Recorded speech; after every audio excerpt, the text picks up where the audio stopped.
everyone, it's Patty from PS Paper Crafts. Thanks for joining me today. I'm going to show you how to make this really pretty card. I'm using some new product from the new catalog here.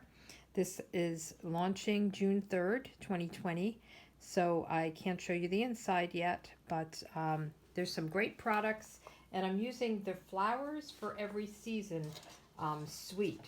So in that suite, there's a bundle called Jar of Flowers, and it has this really cool punch, which I'm not using today, that punches out the jar. So it's neat. You can make some shaker cards. There's also these little, they're so smart. I love that they do this.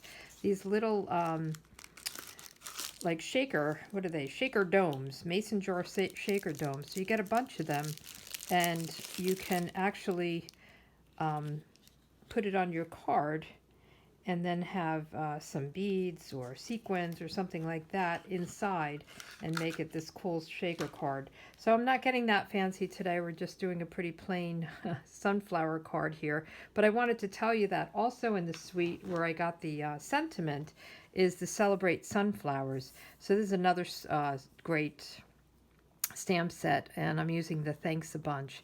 I love sunflowers, so when I saw this, and actually the paper is from In Good Taste. It's a new paper, designer series paper pack. In my last video, I used the other side of this paper to make a card. And let me just show you that. I have all my pieces here, like I usually do. And see, I have it stamped here. I was playing around with it. But see, it's got tile, and then there's wood grains. So I decided, when I was playing with that, I thought sunflowers and wood grain. Kind of a rustic look. So let's get started. I do have my pieces cut out, and I will have all my dimensions on my blog, pspapercrafts.com, and you'll find everything there and just make it nice and easy. So that's my inside. This is my outside, and then this is my, this little strip is from my sentiment. So I did this using a mask.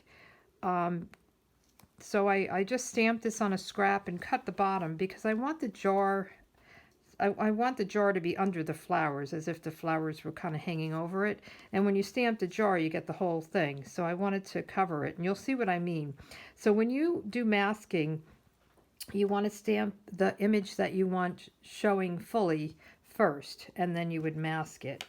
So let me get the flowers. And there's some great flowers. I mean, I picked the sunflowers, but there's tulips, and I don't know what kind of flowers these are. The other kinds of flowers here, but I really like the sunflowers with the wood grain. And I'm sure I'll be using this plenty of times. And you can also, I'll just go back to this, you can also put the stems in. And this stamp is one of those reversible stamps. So the one side you would get this image with the lines, and then the other side is just plain. So you can make that your water. You can use the back of this one and just make it a half of a jar of water, a mason jar. So you've got lots of options here. You have the top, and then there's these pieces that you could probably put across. So lots of things you can do with this. It's really a great set. So I'm using my black Memento ink first, and I want to make sure it's nice and inky. And I'm going to stamp this on the outside and then also on the inside. So the inside of my card, I didn't have a sentiment, but I did these flowers again and colored them the same way. So I will start with this, and I'm just going to go down toward the top, and I kind of played around with size. I wanted to show a lot of the wood grain paper, so I really tried to get this as narrow as I could. And actually with this stamp, I'm going to go this way. So now I'll just do the inside so we have this stamping done. I'm just going to get a corner of it.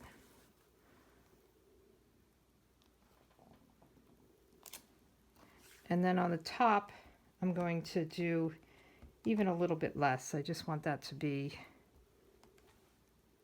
just a little part of it. So when we do our coloring, we'll color it all together.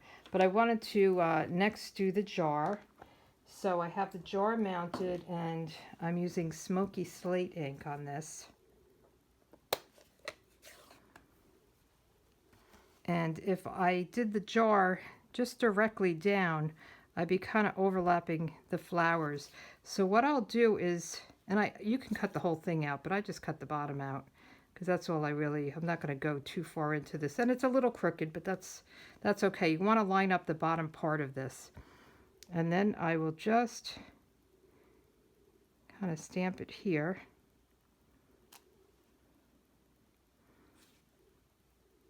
And actually, I can fill this in with the blender pen. It's a little bit off. So let me get a blender pen. So I have my blender pen. You can use a marker if you have it. I just want to make sure this is clean. And I'll just pick up a little bit and just like kind of dab it in here. I don't want it to be too noticeable. I think that's good. I probably didn't even have to do that, but, and then you just want to clean your blender pen. Okay. I probably should have had the jar up or the flowers down a little bit more, but I'm good with it. We're going to have a bow there and we'll be all fine. So now I'm going to do my coloring. And I have a bunch of Stampin' Blends. So the first thing I'll do is my jar, and I'm doing that in the light seafoam. I love this color. It's just very, very faint. And I'm just going to color the whole thing in.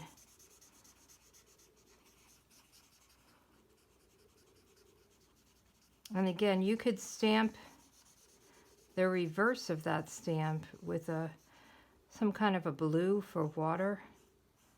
But I don't know. I just felt like this was a nice color for it. And I'll speed up the rest of it. I'll tell you what I'm coloring with and then I'll speed it up. I'm just going to go above this a little bit. Okay. I think that's good. So I will be coloring the sunflowers themselves, this part, with a, where is it? The light So Saffron, or dark So Saffron. The leaves are with dark Granny Apple Green. I have the center. The center is the dark soft suede.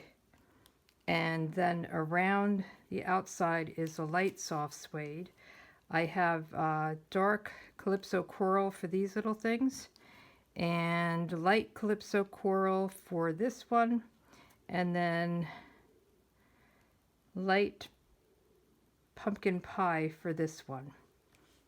So I hope that makes sense. So I will do my coloring and I will speed it up so that, you know, it doesn't take too long. I'll also be coloring the inside.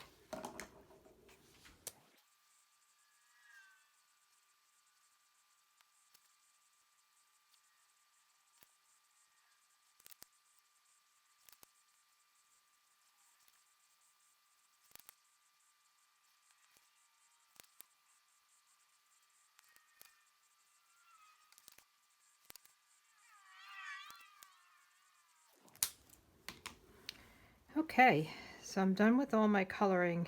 This is bothering me here, so I'm going to try to fix that. I probably should get a marker, but I'm going to try it with the Stampin' Blend again.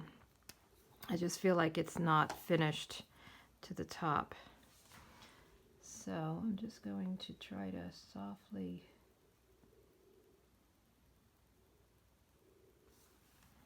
Okay, I think that's better.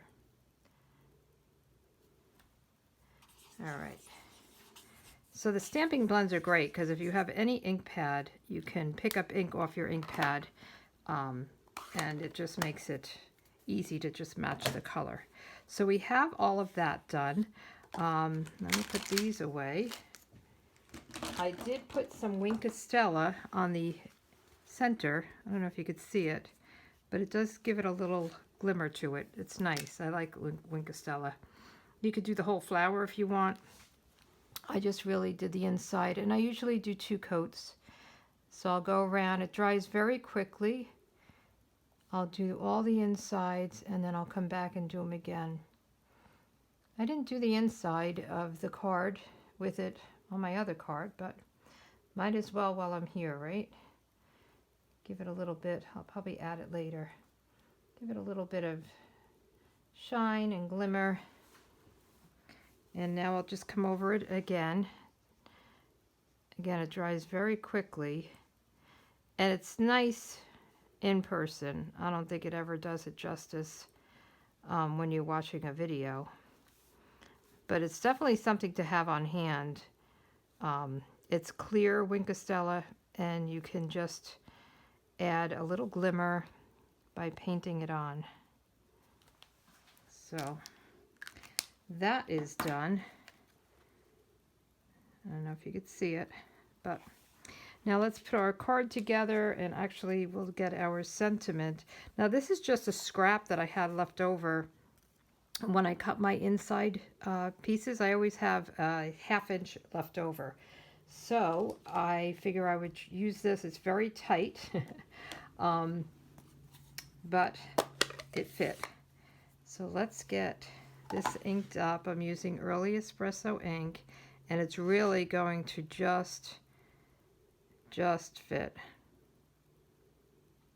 So I want to be very careful. It's going to go really top to bottom.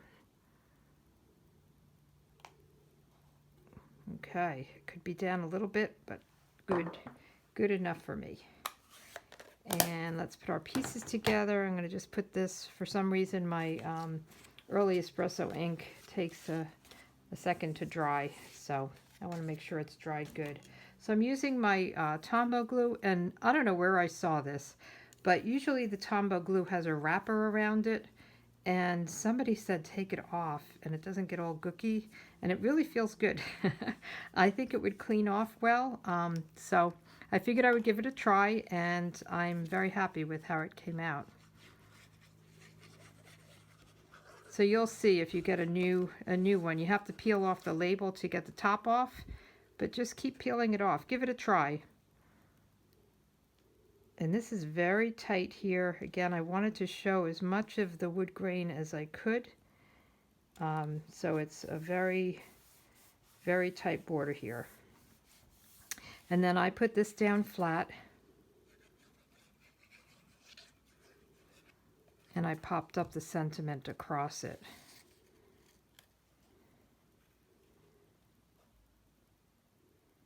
It's kind of like a fall card, but these are colors that I love and flowers that I love.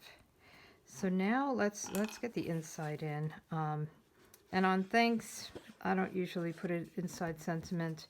When I'm ready to send it, depending on what I'm thanking them for, I may add an inside sentiment at that time. Okay. So let's put this on. I'm almost out of my linen thread, so I have enough to do a bow. And I usually do the double or triple bow, but for this card I wanted to make it very simple and just do a single bow. So that's really big, and I'll just pull it tight and kind of work with it to get a small bow.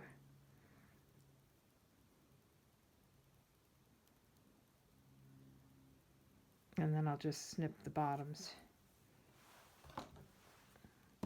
And I have scissors that I use for ribbon. Just for ribbon. So I'll get another bow out of that.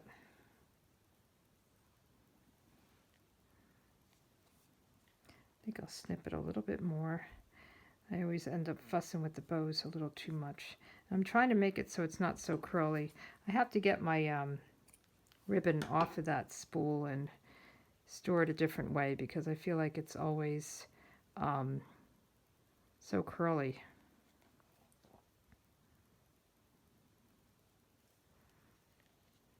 Okay, I'm going to cut it one more time. I know I'm probably taking too long with the ribbon. There we go. And get our sentiment. I just kind of want to see where it's going to land up. or end up. You can do a glue dot. I'm just going to put a little dot of this glue,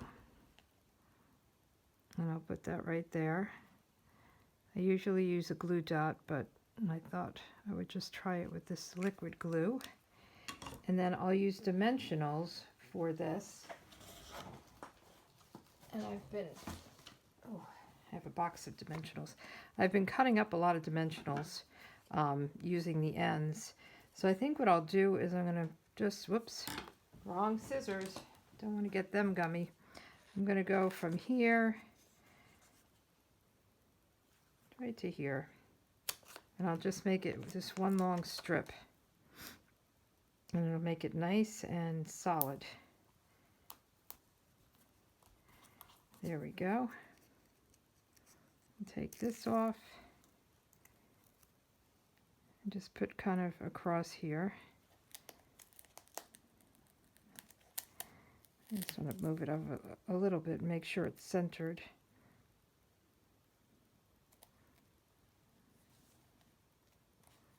Okay, and then I wanted to use some of these gilded gems.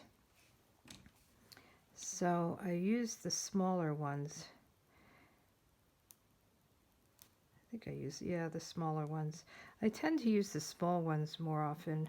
I mean, the big ones are good for certain cards, but for a little accent, I like the smaller ones. And then I put one right in the center of the bow. So that gives me my third one.